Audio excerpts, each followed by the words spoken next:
I apologize. Okay. Okay, Pat Mitchell is back on the podcast. We did one about a year ago. Remedy this time is a short film. It's 30 minutes long. It's a sci-fi, and I heard that you love sci-fis. That's why you keep making them, I guess, right? Yeah, sci-fi is like one of my favorite genres. I just love the idea of how imaginative it is, especially when you're like trying to control it all into like a science sort of theme. It's really cool, really cool. So this one's got some action, it's got some like crime, got some romance. It's like you're kind of mixing all the genres together. You wrote the screenplay too, correct? Yeah, yeah, I actually wrote it. I actually made that movie 10 years ago. And yeah, it was one of my first sort of films I ever made, and I just recently decided to try to remaster it and put it out there because I never really put it on a like a public sort of film festival stuff. So I started doing that. This was after Lawrence M's and Lime. So I decided to do it, and I didn't think it would have this much praise. So thank you. I appreciate it. Yeah, no problem. Sorry, and sorry, my phone, my Yeah. talk about like we had a hard time getting up. Sorry about that. That was totally my fault. My computer. I'm doing this. We're doing this right after Christmas, and Yeah. uh, and I'm. This is like you're kind of like my second. You're my second interview after Christmas, and I'm still like in that Christmas mode. Oh no, trust me, I am too. Yeah. So I am I too. ate too much, and I'm feeling a little like my sugars like levels are all over the place. I don't know. Yeah. You're good. You're good. Don't worry about Yeah, it. no. And so basically, so you're what happens when you do the podcast is that you know this before. I usually have another screen where the film's in the background just so I can be reminded of it. And Right, right, right. your audio went on for some reason. I didn't press a button, but your audio went on your Remedy film. So they're Oh, okay. I didn't hear it. So okay. So I heard it on yeah, my end. So basically, then everything got kind of out of whack. All right. So gotcha. basically, so you did this a long time ago, and you're just kind of like we had this kind of arrangement where we did this. We did the festival. We were showcasing one of your other films on our service, so you can get it. You can get a submission. So you decided to send this one to us as well, I guess, right? I did. I did. Like I said, in the last podcast, I told you guys, like, you guys were my favorite festival I've done because be able to hear like an audience give you feedback without being in a room, it's so honest. It's awesome to watch. So that was one of the reasons why I did it. And I always wanted to know what other people thought of that film. And yeah, I haven't released it. So when you guys granted me permission to do that, I was like, yeah, why not? So when you're looking at that film now, like it's been a while, like what like have you learned a lot since then? Yeah. So back then when I made that film, I was too focused on trying to impress somebody. So I'm like writing all these like really big, intriguing sort of ideas, and it was a really big, like huge idea for a movie. And then I realized like a lot of people just want a simple story. So that's when I did Apples, Oranges, Lemons, and Limes after that, and that one actually had a whirlwind impact. So I just realized like I got to stop trying so hard to impress somebody and just like make a film more ease back, more laid back, and try not to do too much at once. Like it's good to do, but I got more success out of making a easier story to follow than a complicated one. So that's one of the things I learned. Yeah, So who do you think you were trying to impress? just filmmakers and sci-fi fanatics out there, and people who kind of love scripts that have like sort of a bendy, sort of imaginative twist to it. Um, but it was just one of those things where I always wanted to do a balls out sci-fi movie, and I thought, okay, this is it. And then yeah, and then like over time, I'm just like, all right, let me just make like a everyday story that someone could relate to, which was Apples, Oranges, Lemons, Lines. But like Remedy, I always love it because it was the first time I actually took a chance on something that I didn't know would work. And yeah, and I just put my all into it, and it actually had some great success. The first place I actually premiered it was the Fort Myers Film Festival, and it was there for a very long time, and I just never really put it anywhere else. And this is the first time I actually released it worldwide. So yeah, I'm really proud of that film, and I love the fact that people respond to it so well. It's a pretty sizable budget. Like you got the airplanes and you got like it's got some this is the back of the day where like doing these aerial shots weren't as easy as they are now, right? So Believe me, I actually cheated my way through that. That movie only cost me $600. oh wow, okay. Yeah, and mainly it's because I kind of went around asking a lot of different businesses if I could do this, I could do that. Back then, 10 years ago, I was at an age where people were like really enthusiastic about helping a young person. I couldn't get away with that now, but at the time, yeah, at the time I was like going around hustling, and a lot of people gave me a lot of access to a lot of different things, and I was very appreciative about it, and I tried to showcase as much of it as possible. So it does look like a huge budget movie, but it only cost He $600. gave you the airplane. Yeah. Oh yeah, the airplane. Yeah, it was a private jet. It's actually a company here in Fort Myers. I don't have the name of it right now, but they're at Page Airport down here. I walked in there and I asked them. I said I want to do a film and I needed a private plane and I don't know how to do these things. So can you just get me the owner and ask me or have him call me? And I told him what movie I was doing. He's like, yeah. He's like, I could spare a day. And I was like, oh, cool. And I got there kind of when I got there, I was very I was a little skeptical. I was like, we're gonna go there. It's gonna be like really bad plane and something really terrible.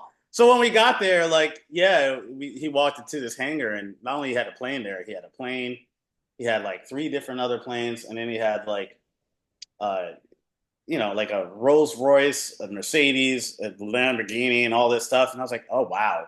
He was like, do you want any of these in the movie? I was like, no. And it was one of those times where I was like, this is really like an Easter sort of hunt and I could like pick and choose whatever I want. And then, I had to like center myself. I was like, you know what? I'm not going to do that because I could be here forever and I could take advantage of this guy. I don't want to do that. So I just basically used the plane and that's it. I still talk to him. So this is a good thing. But yeah, it was a great experience. I loved it. So what's this guy do? Like to have the like what's he do for a living to have all this stuff? I don't know.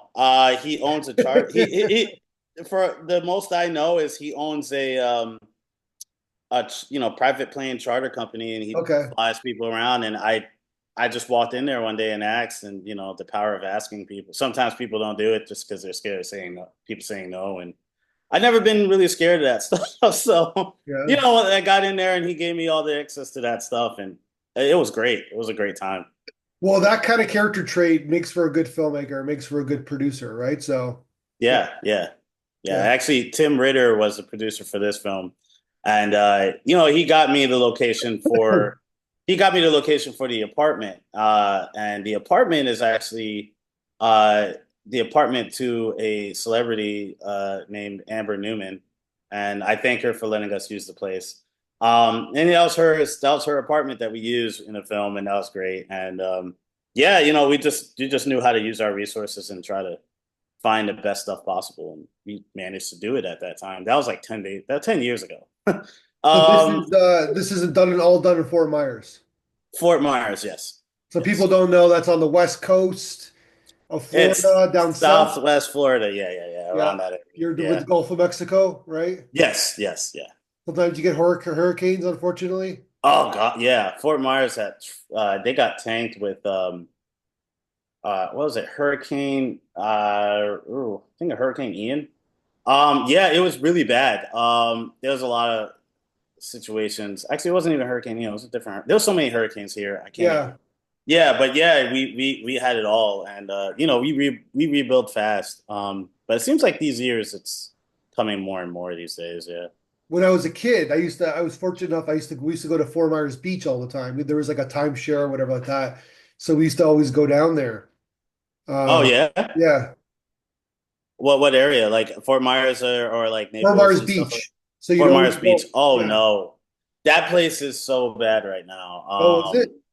They're rebuilding it, but it got leveled that one hurricane. They have a fighting spirit. They're rebuilding and they rebuild the shops. But I drove down there at one time and I saw all the buildings are still kind of out of commission and not being built, and it's kind of spending a lot of time to rebuild everything here. So um yeah, but it did get a hit. Yeah, it did get a Because back in massive the hit day, bad. it used to be like there used to go, you used to have to go onto that ramp, and it was Yes. one lane Yeah. traffic, and it was like it was so hard to get to your place because it was like the traffic was crazy. Yeah, and it's funny because I drove over there and there was a I don't know if anybody ever seen my very first film. There's a film that I did called Shaken, and so we filmed that in a strip club, and that strip club is actually right off. I think it's called Lookers or something. But it's right off that actual bridge. And when I drove over there, like that strip club's completely gone because it got demolished Oh in a hurricane. man. So I was like, yeah, if anybody wants like some archive of what it looks like in there, you could go to my. Yeah, Tell but me about the act. So these were all local talent, the actors in your film? yes, yeah. Stu, I worked with for a very long time. He's a buddy of mine. He was the main character. He did great. Yeah. And then there was Mitch. Mitch plays the soldier. He doesn't act anymore.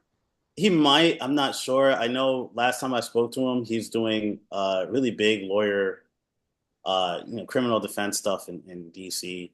So yeah, I'm a big fan of him. I'm so glad for his success, what he's doing, and yeah. And then there was Sean who played the sort of the out of timer who lives sort of in a different perspective. I don't want to give it away, Yeah. but yeah, that's Sean. He's still an actor, still around locally. He's great. I still owe him another film. I want to work with him so bad. I just can't figure out another film. And then there was Tony Barry, who plays the older, basically the older gentleman who's orchestrating the whole operation. He's And got a William Devane quality to him. oh You yeah, William he's Devane? great.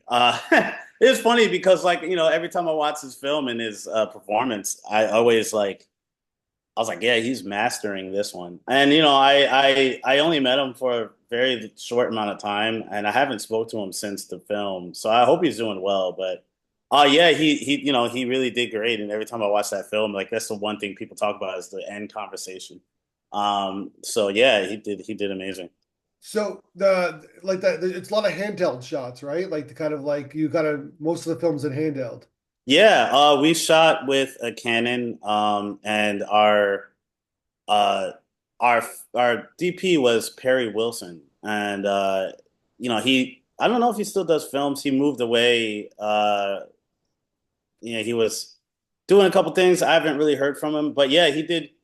We had a little hiccups one time here and there, but like I said, by the end of the day, the film was great. So I have nothing really to complain about. And he was like really big sport, and he's incredible talent as a photography and cinematographer. So I was like really grateful to have him there. It was the first time I was working with a photographer that wasn't me, and I thought it was great. It really worked well.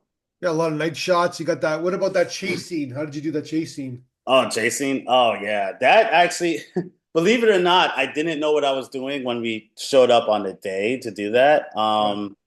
It was actually like I showed up. I do this thing where I show up early, like earlier than everybody, like hours earlier. And I'm just like, how am I going to piece this out? So I'm literally walking around town looking at different places, different locations. I was like, okay, I think I'm going to start here and I'm going to start here. And I make it up in my mind basically like an hour before we film. And I do that on purpose because every time I think too hard about it, if I always come up with something better later. So like I usually tend not to make decisions till last minute because then I know I can't change my mind. If I try too early, I end up having like 50 different scenarios, and then I'm like, I don't know which one to do. So I kind of show up and make my final decision last minute. So it's like I prevent myself from thinking of any other way of doing it. And it really worked out really well. And I still look at it today and I'm like, I could have did this, could have did that. But I think every filmmaker does that once in a while. Yeah. Yeah. No, it's some really cool shots. Like you're like kind of like you're out of focus and you're kind of moving into it. Like Yeah, yeah, a lot yeah. of fun shots you got in the film. Yeah, thanks. Yeah, a lot of it was improvised. I don't like the storyboard. I kind of like being there with the actors and just figuring out how do I want it to look. Yeah. It's easier for me to do it that way. Yeah. So what are you working on now? I'm working on a film called Lake O. It's a feature film, and basically we're looking for investors. We're talking to a couple now, but we're still trying to find the investment for it. We have the locations. I'm working with a producer. I'm working with basically when do video virtual stage. It's basically a film that takes place within a car for 80% of the movie, and it's a broken marriage story within, or it's a broken marriage story that takes place after a major hurricane event. So it's basically a psychological thriller, and it's really crazy sort of idea that I had and I wrote out, and yeah, I'm just really excited for it. Hopefully, we get to film it this year. We're planning on shooting it mid-year, so hopefully it comes out soon. Yeah. And then you're gonna like, so you stay in the Fort Myers. Is there like a film scene in the Fort Myers area? There's a small amount. It used to be a little bit bigger. And I guess after the hurricane and some film commission sort of office scenarios, and a lot of the film incentives were taken away, so there's less stuff happening. It's all independent filmmakers. Um, and my goal is to be around as much as possible. Like I go to Fort Myers Film Festival all the time and hang out all the time. I haven't really done it much lately because I've just been so concentrated and try to make a bigger stride and bigger waves like outside of Florida. Yeah. And yeah, but there is a scene, and it's probably growing more than I think. I haven't been around in a while, so there's probably a lot more than there is. But I know a lot, and I know a lot of people who are involved, and there's some people I still haven't met yet. So it is a pretty good scene around here. Yeah. And so you're like, so, and then you grew up, you're gonna stay in there, and like it's sort of like kind of making these films. Like, what's the Fort Myers Film Festival? What's that all about? So Fort Myers Film Festival is a festival that Eric Raditz run. Eric Raditz is basically the go-to guy when you want to know anything, entertainments, film, plays, any type of activities that is like, you know, basically fun and energetic. He's the first person I know. Like Yeah. he's on NBC News local. I think it's like every Tuesday. He just goes a rundown of what's happening in the Okay. area. But yeah, he runs the festival, and I've been a friends with him for over a decade, and he's a really cool guy. And if you do have a film, please submit to his festival. You won't regret it. But yeah, yeah, it's just a great festival to be around. It's like the only one within the area, or that area specifically. It definitely fills a void for that city because there's not really much film friendly stuff happening other than his festival and the people who go to it. So Gotcha. Well, I wish you the ultimate best of success. I'm like, I think that this is a great film, and hope you enjoyed the feedback on it. And let's talk again when we showcase your next film.